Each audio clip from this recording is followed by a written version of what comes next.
சென்னையில் உள்ள 16 தொகுதிகளில் வெற்றி வாய்ப்பு யாருக்கு? அதிமுக, திமுக, நாம் தமிழர் கட்சி, தமிழக வெற்றிக் கழகம். வெளியான புதிய தகவல். நண்பர்களே, அதிமுக தொண்டர்களாக இருந்தீங்க அப்படின்னா மறக்காம நம்ம சேனலை சப்ஸ்கிரைப் பண்ணிட்டு இந்த வீடியோக்கு ஒரு லைக் பண்ணிருங்க. சென்னையை பொறுத்த மட்டும் 16 தொகுதிகளில் வெற்றி வாய்ப்பு யார் யாருக்கு இருக்கிறது என ஒவ்வொரு தொகுதி வாரியாக விரிவாக அந்த வீடியோ பதிவிலே பார்க்க போகிறோம் முன்பா. அதாவது முதலாவதாக ஆர்கே நகர் தொகுதியை எடுத்துக்கிட்டோம் அப்படின்னா அதிமுக சார்பில் RS ராஜேஷ் அவர்களும், திமுக சார்பில் சிட்டிங் எம்எல்ஏ இருக்கக்கூடிய எபினேஷ் அவர்களும், தமிழக வெற்றிக் கழகம் சார்பில் மரியா வில்சன் அவர்களும் கல்வி போட்டியிடுறாங்க. முன்னாள் முதலமைச்சர் ஜெயலலிதா, அம்மா மக்கள் முன்னேற்ற கழக பொதுச் செயலர் டிடிவி தினகரன் ஆகியோர் வெற்றி பெற்ற தொகுதி என்பதால் கூடுதல் முக்கியத்துவம் பெறுகிறது. RS ராஜேஷ் மாவட்ட செயலராக பல்வேறு களப்பணிகளை செய்திருக்கிறார். எனவே 3 கட்சிகளுக்குமான கடினமான போட்டியில் அதிமுகவிற்கு அமோகமான வரவேற்பு என்பது இருக்கிறது. அடுத்தபடியாக பெரம்பூர் தொகுதி. தமிழக வெற்றி கழகத்துடைய தலைவர் விஜய் போட்டியிடுவதால் நட்சத்திர தொகுதியாக பார்க்கப்படுகிறது. இவர் திருச்சி கிழக்கு தொகுதியிலும் போட்டியிடுவது கவனிக்கத்தக்கது. இங்கு திமுக சார்பில் சிட்டிங் எம்எல்ஏ RD சேகர் போட்டியிடுகிறார். அதிமுக சார்பில் பாமகவிற்கு ஒதுக்கப்பட்டிருக்கிறது. தொகுதி மக்களிடம் விசாரிக்கையிலே விஜய்க்கு வெற்றி வாய்ப்பு அதிகம் இருப்பதாக சூழல் என்பது நிலவுகிறது. அடுத்தபடியாக குளத்தூர் தொகுதி. திமுக சார்பிலே முதலமைச்சர் மு.க. ஸ்டாலின், அதிமுக சார்பில் சந்தான கிருஷ்ணன், தமிழக வெற்றி கழகத்தின் சார்பில் VS பாபு போட்டியிடுறாங்க. இதில் VS பாபுவுக்கு தனிப்பட்ட செல்வாக்கு என்பது இருக்கிறது. கட்சி ரீதியாக பல்வேறு செயல்பாடுகள் மூலம் மக்களிடம் கவனம் ஈர்த்திருக்கிறார். இவர் எந்த அளவிற்கு வாக்குகளை பிரிப்பார் என்பதை பொறுத்துதான் பார்க்க வேண்டும். இந்த தொகுதியில் மு.க. ஸ்டாலினுக்கு தான் அதிகப்படியான வாய்ப்புகள் என்பது இருக்கிறதா. அடுத்தபடியாக வில்லிவாக்கம் தொகுதி. தமிழக வெற்றி கழகத்தின் சார்பில் ஆதவ அர்ஜுனா, திமுக சார்பில் கார்த்திக் மோகன், அதிமுக சார்பிலே RS விஜயகுமார் ஆகியோர் போட்டியிடுறாங்க. இதில் கார்த்திக் மோகன் அண்ணா நகர் தொகுதி எம்எல்ஏ மோகனின் மகனாக இருக்கிறார். 2026 தேர்தலில் தந்தைக்கு போட்டியிட வாய்ப்பு வழங்காமல் மகனுக்கு திமுக தலைமை வழங்கி இருக்கிறது. SR விஜயகுமார் மாவட்ட செயலராக இருப்பதால் சற்று செல்வாக்கும் உடன் வளம் வந்திருக்கிறார்.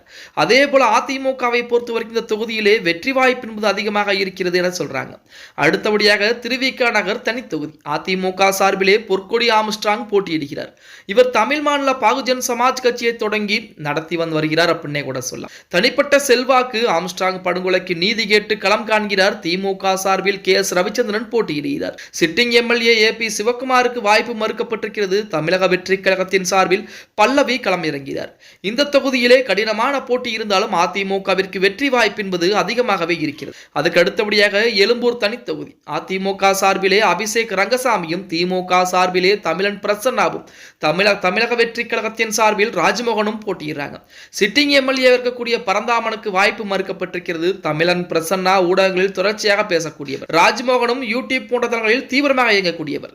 இவர் தமிழக வெற்றி கழகத்துடைய கொள்கை பரப்பு துணைச்செயலராகவும் இருந்து கொண்டிருக்கிறார். அபிஷேக் ரங்கசாமிக்கு இந்த முறை இந்த தொகுதியில் எழும்பூர் தொகுதியிலே வாய்ப்பு அதிகமாக இருக்கிறது. அடுத்தபடியாக ராயபுரம் தொகுதி. அதிமுக சார்பில் முன்னாள் அமைச்சர் D ஜெயக்குமார், திமுக சார்பிலே சுபேர் கான் அவர்களும், தமிழக வெற்றி கழகத்தின் சார்பில் கோகுல் போட்டியிடுறாங்க. ஜஸ்டிஸ் மூர்த்திக்கு சீட் மறுக்கப்பட்டதற்கு புதுமுகமான சீட் என்பது வழங்கப்பட்டிருக்கிறது. கடந்த முறை பாஜக கூட்டணி காரணமாக தோல்வியடைந்ததாக ஜெயக்குமார் கூறியிருந்தாலும் இம்முறை வெற்றி வாய்ப்பு என்பது அவருக்கு அதிகமாகவே இருக்கிறது என சொல்லிட்டு இருக்காங்க. அடுத்து துறைமுகம் தொகுதி. அதிமுக மனோகர் மற்றும் திமுக சேகர் பாபு, தமிழக வெற்றி கழகத்துடைய சினேரா அசோக் போட்டியிடுறாங்க. சிட்டிங் அமைச்சரின் தொகுதி. SIR பணிகளுக்கு பின்னர் மிக குறைந்த வாக்காளர்களை கொண்ட ஒரு தொகுதி போன்ற விஷயங்களில் துறைமுகம் தொகுதி கவனம் பெற்றிருக்கிறது. எனவே வெற்றி வித்தியாசம் என்பது மிக குறைந்த அளவுதான் இருக்க போகிறது அப்படின்னே கூட சொல்லலாம். அதிலையும் சேகர் பாபுவை கண்டிப்பாக வீழ்த்தியாக வேண்டும் என அதிமுக தற்சமயம் வேலைப்பாடுகளை பார்த்துக் கொண்டிருக்கிறது.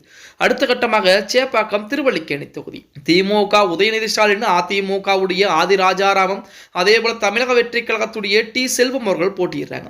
கடந்த முறை உதயநிதிக்கு எதிராக பாமக வேட்பாளர் நிறுத்தப்பட்டிருந்தார். இம்முறை நேரடியாகவே அதிமுக களம் இறங்கிறது. இதில் T அசோக் சமீபத்தில் காங்கிரஸில் இருந்து வெளியேறி தமிழக வெற்றி கழகத்தில் இணைந்தவர். ஆதிராஜாராம் கடந்த முறை ஸ்டாலினுக்கு எதிராக போட்டியிட்ட நிலையில் இம்முறை உதயநிதிக்கு எதிராக களம் இறங்குவது ஒரு சுவாரஸ்யத்தை ஏற்படுத்தி இருக்கிறது அப்படின்னே கூட சொல்லலாம். அடுத்தபடியாக ஆயிரம் விளக்கு தொகுதி. அதிமுக முன்னாள் அமைச்சர் ப. வளர்மதி, திமுக சிட்டிங் எம்எல்ஏ எலிடன், தமிழக வெற்றி கழகத்தின் சார்பாக JCD பிரபாகர் களம் காண்கிறார்கள். இதுவும் டஃப்பான ஒரு போட்டி நிலவக்கூடிய ஒரு தொகுதியாகத்தான் இருக்கிறது. கடந்த முறை போல மிக எளிதான வெற்றியை எலிடன் பெறுவாரா என்ற கேள்வி முன்வைக்கப்படுகிறது. அந்த அளவிற்கு எதிர்க்கட்சிகளுடைய வீகம் என்பது இருக்கிறது. அதனால் அதிமுக அதிமுகவுடைய முன்னாள் அமைச்சர் ப வளர்மதிக்கு மக்கள் மத்தியிலே செல்வாக்குகள் என்பது அதிகமாக இருக்கிறது. அடுத்து அண்ணா நகர் தொகுதி அதிமுக முன்னாள் அமைச்சர் கோகுல இந்திரா, அதே போல திமுக சிற்றரசு தமிழக வெற்றி கழகத்தில் ராம்குமார் போட்டியிடுறாங்க. இங்கு திமுக அதிமுக இடையே நேரடி போட்டிக்கு வாய்ப்பு இருக்கிறது. இந்த தொகுதியில் சிட்டிங் எம்எல்ஏ இருக்கக்கூடிய மோகனுக்கு வாய்ப்பு வழங்கப்படவில்லை. ஆனால் அதிமுக முன்னாள் அமைச்சர் கோகுல இந்திராவுக்கு சற்று வாய்ப்பு என்பது அதிகமாக இருக்கிறது அப்படின்னு சொல்றாங்க. அடுத்து விருகம்பாக்கம் தொகுதி அதிமுகவுடைய VN ரவி அவர்களும் திமுக பிரபாகர் ராஜா அவர்களும் தமிழக வெற்றி கழகத்தின் சார்பாக சபரிநாதனும் போட்டியிடுறாங்க.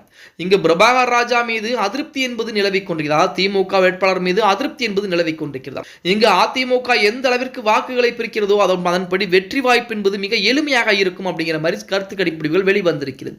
அடுத்தபடியாக சைதாப்பேட்டை தொகுதி அம்மா மக்கள் முன்னேற்ற கழகத்துடைய செந்தமிழன், திமுக சிட்டிங் அமைச்சர் மா சுப்பிரமணியன், தமிழக வெற்றி கழகத்துடைய அருள் பிரகாசம் போட்டியிடுறாங்க. செந்தமிழனுடைய சொந்த செல்வாக்கு மற்றும் அதிமுகவின் வாக்குகள் ஒன்று சேரும் போது வாக்கு வங்கி உயரும். இது மா சுப்பிரமணியனுக்கு மிகப்பெரிய ஒரு போட்டியாகத்தான் மிகப்பெரிய ஒரு அடியாகத்தான் அமைய போகிறது அப்படிங்கிற மாதிரி சொல்லிக்கிட்டு இருக்காங்க. அடுத்தபடியாக தீநகர் தொகுதி அதிமுக சத்யா, திமுக ராஜா அன்பழகன், அதே போல தமிழக வெற்றி கழகத்துடைய புஷி ஆனந்தர்கள் போட்டியிடுகிறார். தமிழக வெற்றி கழகத்தின் பொதுச் செயலாளர் போட்டியிடுவதால் ஸ்டார் தொகுதியாக மாறியிருக்கிறது.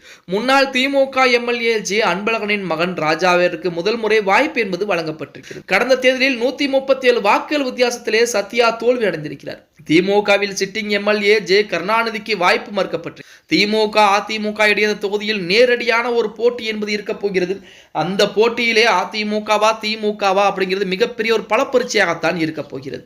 அடுத்தபடியாக மயிலாப்பூர் தொகுதி திமுகவுடைய சிட்டிங் எம்எல்ஏ ஏ தங்கவேலு அவர்களும் அதே போல தமிழக வெற்றி கழகத்துடைய பொருளாளர் வெங்கட்ராமன் அவர்களும் போட்டியிடுறாங்க. அதிமுக கூட்டணியில் பாஜக சார்பில் தமிழிசை போட்டியிடுகிறார் என்கிறார் சொல்றாங்க. இதில் வெற்றி வாய்ப்பை கணிப்பது சற்று சிரமமாகவே இருக்கிறது அப்படிங்கிற மாதிரி தகவல் என்பது வெளியாகி இருக்கிறது. கூட்டணி பலத்தால் பாஜகவிற்கு கூடுதல் வாக்குகள் விழக்கூடும். அதன் காரணமாக மயிலாப்பூர் தொகுதியிலே நமது தமிழிசை சவுந்தரராஜன் வெற்றி பெறுவதற்கு வாய்ப்புகள் என்பது அதிகமாக இருக்கிறதா. இறுதியாக வேளச்சேரி தொகுதி அதிமுகவை பொறுத்தவரைக்கும் MK அசோக் அவர்களும் தமிழக வெற்றி கழகத்தை பொறுத்தவரைக்கும் R குமார் அவர்களும் போட்டியிடுறார். காங்கிரஸில் வேட்பாளர் இன்னும் அறிவிக்கப்படவில்லை அப்படின்னு சொல்றாங்க. ஏற்கனவே சிட்டிங் காங்கிரஸ் எம்எல்ஏ மீது பல்வேறு அதிருப்திகள் நீடித்து வருவதால் இந்த தொகுதியிலே அதிமுகவுடைய வேட்பாளர் MK அசோக் அவர்கள் தான் அதிகப்படியான வாக்குகள் என்பது வாங்குவார் அப்படிங்கிற மாதிரி செய்திகள் தான் தற்சமயம் இணையதளங்களிலே உலா வந்து கொண்டிருக்கிறது அப்படின்னே கூட சொல்லலாம். அதாவது 2026 சட்டமன்ற தேர்தலில் சென்னையை இருக்கக்கூடிய 16 தொகுதிகளிலும் கிட்டத்தட்ட 7-8 தொகுதிகளுக்கு மேல் அதிமுக, அதாவது 8-10 தொகுதிகளுக்கு பக்கம் அதிமுகவுடைய வெற்றி வாய்ப்பு என்பது எளிமையாக இருக்கிறது. மீதவக்கூடிய தொகுதிகள் எல்லாம் சற்று போட்டி என்பது நிலவக்கூடியது. அதே போல குளத்தூர் தொகுதியாகட்டும், அதே போல சேப்பாக்கம் தொகுதியாகட்டும், இந்த 2 தொகுதிகளில் திமுகவுடைய உதயநிதியும் ஸ்டாலினும் போட்டியிடக்கூடிய அந்த வேளையிலும் அந்த தொகுதியிலும் அதிமுக நேரடியாக களம் காண இருப்பது மிகப்பெரிய ஒரு வாய்ப்பாகத்தான் பார்க்கப்பட்டு கொண்டிருக்கிறது அப்படின்னே கூட சொல்லலாம். 2026 சட்டமன்ற தேர்தலில் அதிமுக மிகப்பெரிய வெற்றி வாய்ப்பை பதிவு செய்தே ஆக வேண்டும். அப்படி பதிவு செய்தால் மட்டும்தான் அடுத்து வரக்கூடிய தேர்தலிலே அதிமுக மிகப்பெரிய ஒரு எழுச்சியாக பார்க்கப்படும் அப்படின்னே கூட சொல்லலாம். ஓகே கைஸ், வீடியோ பிடிச்சிருந்தா மறக்காம லைக் பண்ணிருங்க. அப்படி நம்ம போடக்கூடிய வீடியோ பத்தின கருத்துக்களை கீழே மறக்காம கமெண்ட் பாக்ஸ்ல பதிவுங்க. அது மட்டுமல்லாமல் இந்த சென்னையை பொறுத்த வரைக்கும் இருக்கக்கூடிய தொகுதியில் அதிமுகவிற்கு வெற்றி வாய்ப்பு என்பது எப்படி இருக்கிறது?